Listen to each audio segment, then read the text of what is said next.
when we're thinking about our core, we often just think about the front of our belly, doing a bunch of crunches to strengthen that area. Well, in fact, that's nearly ineffective for stabilizing your body when you want to move in space. You want to think of your shoulders and your hips as the ceiling and the floor. You've heard me say this to the spine, but it's to the core as well. If you have a structure that doesn't have a ceiling or a floor, then you have a lot of vulnerability and instability.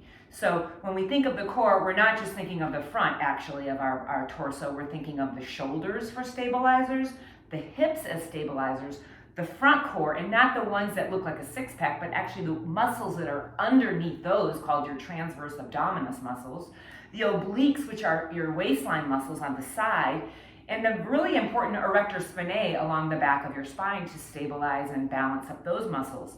So I'm going to show you a few exercises that actually strengthen all of those areas. We'll start with very classic forearm plank pose, where you get your elbows underneath your shoulders. I'm a fan of not interlacing your hands. What happens when you interlace your hands is the elbows start to slide out a little bit, and then we start to sink in the shoulders. So training your elbows to be right underneath your shoulders when you interlace your hands uses those triceps, and then you get a little more access to your chest muscles that are going to support you. Really important to know about pressing down with your arms so that you're not leaning. So obviously a very basic strengthener is just holding this position. You don't want your back to sag. You don't want your head to drop. So find that nice alignment of your neck. And now where it gets into some more of the muscle groups I just discussed is scissoring your heels over to the right and to the left. Just taking that movement where you are moving into those deep, deep muscles in your lower back and in your belly.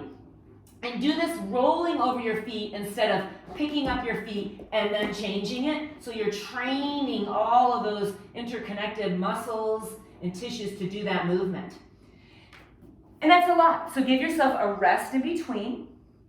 Next level for that is coming from a high plank position, shoulders over your wrists, open up your fingers, get a nice broad base, little bit of a tuck of your tailbone so that you've got your lower belly really engaged, and then pressing down into your elbow, make it a number 11, train those elbows to be underneath your shoulders, and then pressing straight back up onto your palms. This can be done with your knees as well.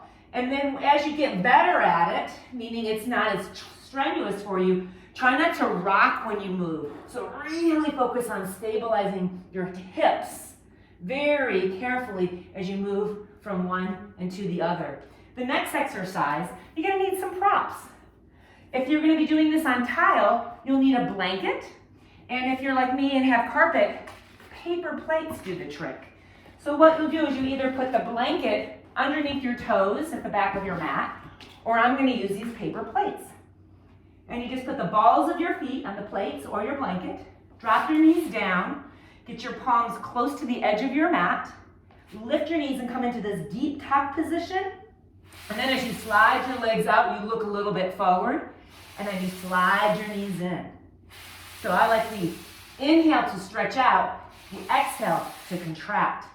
And then to make it even more challenging, do that on your forearms. Again, keeping those elbows right under your shoulders. If you interlace your hands, just commit to where your elbows are nice and aligned underneath your shoulders, and extending out, and then a nice deep tuck in. And that gets to be pretty challenging. So start out with maybe 5 and see if you can do that, and maybe you can't. The next couple of exercises, we're going to work more on stabilizing our hips as well as the torso muscles. So for this, you'll need a prop, like a block. And it's bridge pose, but you use that block between your thighs. I like the second level because that more or less simulates the distance of your hips, your thigh bones, and your pelvis. And then get yourself up into your classic bridge pose, and you're not just lifting the hips. In fact, we're not even squeezing the glutes. They're activated because they have to get yourself in this position. But focus on pressing the block together, so using the adductors, the inner thigh muscles, and then just straightening out one leg as you're squeezing that block. It's just really working into those hip muscles, the lower back muscles, and then placing that one down. Try the other side, giving it a really good squeeze. Taking a break in between, do that a couple of times. And then we got one more that you really have to make the commitment that you're gonna tuck your tailbone underneath you. When you're laying down, you can slide your hands through your lower back and you'll see that there's an arch there. So roll your lower back into the ground so that you're smushing in your hand, and you're just gonna keep those hips tucked underneath you as you place the block between your feet or your calves, whatever you can easily touch without having to lift your head. And then sitting on the back of your hands or keeping your hands by your sides, we know these as classic leg lifts. You're just gonna bring your legs down and up, nice and slow. If you wanna add an extra element, bringing the block into your hands and bringing your block over your head as your legs open up to the pike position, and then bringing it back. And then just nice and slow, using your breath to pace yourself. Once you get an idea of really how to effectively use your core muscles, the rest of your postures actually become easier and freer. It's kind of a rookie move to grip and squeeze everything. So when you practice these exercises, know where you're tensing up, gripping your shoulders, clenching your fists, I often see. See if you can soften into those areas and really focus on isolating the muscles that you need to do the movement, to stabilize. And then watch how you balance better. Watch how your warrior twos and your standing flow sequences just seem to feel seamless and comfortable and fluid. And I hope that helps.